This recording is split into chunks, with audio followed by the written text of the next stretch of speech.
Well, not only is it Money Monday, but it's also the first Monday of a new year, and we are happy to spend it with our money expert, Kyle Winkfield of Finley Alexander. Welcome to 2021. Oh man, feels good to exit 2020. I tell you how much. Right? I know, rear view. So we could all certainly use a fresh start for 2021. What should we be doing in regards to our money right at the top of this new year so we can start out this new year right? Great question. I think the first thing to do is get organized. I mean, you can't optimize your finances unless you get organized. So I think going through and getting a checklist of what do I need? Because a lot of times it's like, well, what do I need or what should I have? So getting a checklist, knowing what that is, and then seeing what on that checklist, like, hey, am I missing something? Do I have this? If I do have this, have I updated it? Have I added to this checklist or whatnot? So we've got a checklist for you, but that's the first thing. Let's get organized. Now, the second thing, Elsa, is people think about their finances in passing, right? And it's like a junk drawer in your kitchen. Everybody has one of those. Hey, your silverware drawer isn't junky. It's organized. So as soon as you get ready to eat, you know exactly where to go for the silverware. It should be that way with your finances. It shouldn't be undertaking and you go, oh, I got to refinance, got to get all these documents, I got to do this, got to get all this, and then it becomes never mind, and then you spend an hour and a half to do it, but 60 minutes of it's finding your username and password. So anyway, so get organized first if you want to optimize in the new year. Well, it sounds like it's all about having just good money habits in general, correct?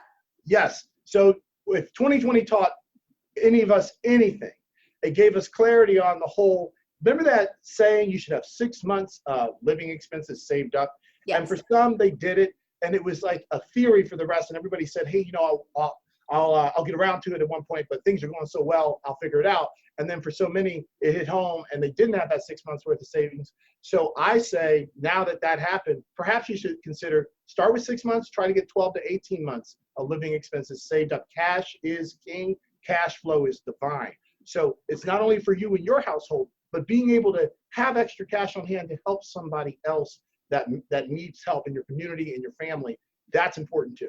That is true, because I think we think about ourselves, but in those situations, our hearts are like, oh, we've got to help our aunt or our sister or, our uncle or whatever the case may be. And so we want to be able to do that. And so it is good to budget for that in advance. Hopefully you never need it, but it's always nice to have it there. I think for a lot of people, it's sort of the key is keeping their emotions in check when it comes to their money. Do you find that with your clients as well? Yes, because it's people, they don't like change and they don't like doing what they need to do or what they should do. People always want to move in the direction of their wants. So one of the things I really work with folks on thinking about is reframing what they know they need to do into something they want to do. So do you want to have savings? Yes. Saving is a habit. You don't have to start big. In fact, you shouldn't. You should just get accustomed to doing it, right? So it's like, hey, why don't we start saving $10 a week?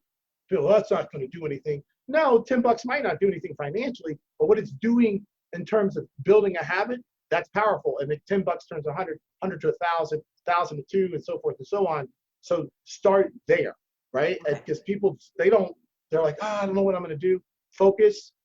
You get what you focus on. So focus on something positive. I'm going to start saving money. It's not hard. It's something I want to do. And it's a habit, and every little bit counts. And in this new year, people are going to have the opportunity to make Money Monday last a little bit longer. Tell us about what you're up to. Yeah, so after this, we're going to go on Facebook Live. And so if you have any questions or just want to pick my brain or say, hey, I got a question about this, Kyle. What do you think? Or what are your thoughts? What's your perspective? Or I just heard this. Can you help me out? Join us on Facebook Live. And then just ask your questions. Ask away. I'll be there live here in my office just hanging out. So love to hear from some of the viewers and see what's on your mind and how we could build value in your life and leave you better than we found you. That is amazing and really an invaluable resource because we all want to start out on the right foot. No more 2020, just 2021. Right, yeah. We're looking forward. Yeah, for sure. All right, Kyle Winkfield of Finley Alexander, thank you so much for being with us. And we'll be right back with more Midday Maryland right after this. Stay tuned.